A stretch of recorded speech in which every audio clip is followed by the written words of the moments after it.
আসসালামু আলাইকুম viewers. Hi everyone, কেমন আছেন? আশা করি ভালো আছেন। আপনাদের জন্য আমরা আবার একটা নতুন ভিডিও নিয়ে আসলাম। আমরা কক্সবাজার গিয়েছিলাম রাজারানী ঘুরতে। ঘুরতে ঘুরতে আমরা ভ্রমণ করছিলাম ট্রেন দিয়ে আমরা যেতে যেতে রেলওয়ে স্টেশন যেটা হয়েছে কক্সবাজার, ওইটাতে আমরা নামলাম। নামার পর অনেক ভালো লাগলো। রেলওয়ে স্টেশনটা দেখার পরে আমরা চলে গেলাম হোটেলে। হোটেল বুকিং দেওয়া ছিল। হোটেলে যাওয়ার পরে আমার বউ তো অনেক আনন্দে, এতটা আনন্দ পেয়েছে, সে ভাবছে যে আসলে আমরা এত তাড়াতাড়ি চলে আসলাম। তারপরে সে আমাকে পুরোটা রুম ঘুরে ঘুরে দেখাচ্ছিল। রুমের ক্যাপাসিটিও ভালো ছিল। আমরা সিঙ্গেল রুম নিয়েছিলাম।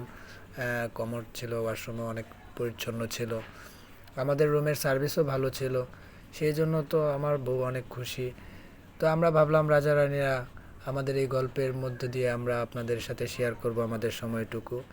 এই জন্য আমরা এই ভিডিওগুলো শেয়ার করলাম। তখন আমাদের রুমটা আমার বউ আমাকে ঘুরে ঘুরে দেখাচ্ছিল যে দেখো এই সাইডটা কীরকম হয়েছে, ওই সাইডটা। আসলে ওইটা দেখার উদ্দেশ্য ছিল কারণ আমরা আগে থেকে বুকিং দিয়েছিলাম, তো সব ঠিক ছিল, তাই আমরা আপনাদের সাথে এটা শেয়ার করলাম।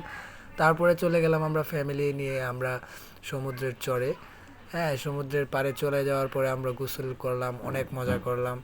আসলে সমুদ্রের সাথে মিশে যাওয়ার সময়টুকু ছিল অন্যরকম একটা অবস্থা। সূর্য যখন অস্ত চলে যায় তখন আবার মন চাইলো কিছু ভিডিও বানাই সমুদ্রের পাশে। অনেকক্ষণ সময় একাকিত্বে ভিডিও বানাচ্ছিলাম। আমার ভিডিও কিন্তু বানাচ্ছিল আমার বউ নিজেই। রাজা রানীদের সাথে থাকার জন্য ধন্যবাদ ভিউয়ার্স, সময় দিয়ে আমাদের পাশে থাকার জন্য, ভিডিওটা দেখার জন্য। আপনারা যদি এরকম ভিডিও আরও দেখতে চান, আমাদের পাশে থাকতে চান, তাহলে অবশ্যই আমাদেরকে লাইক, কমেন্টস এবং শেয়ার করবেন এবং আমাদের চ্যানেলটা সাবস্ক্রাইব করে আপনাদের পাশে থাকার জন্য সুযোগ করে দেবেন। ধন্যবাদ।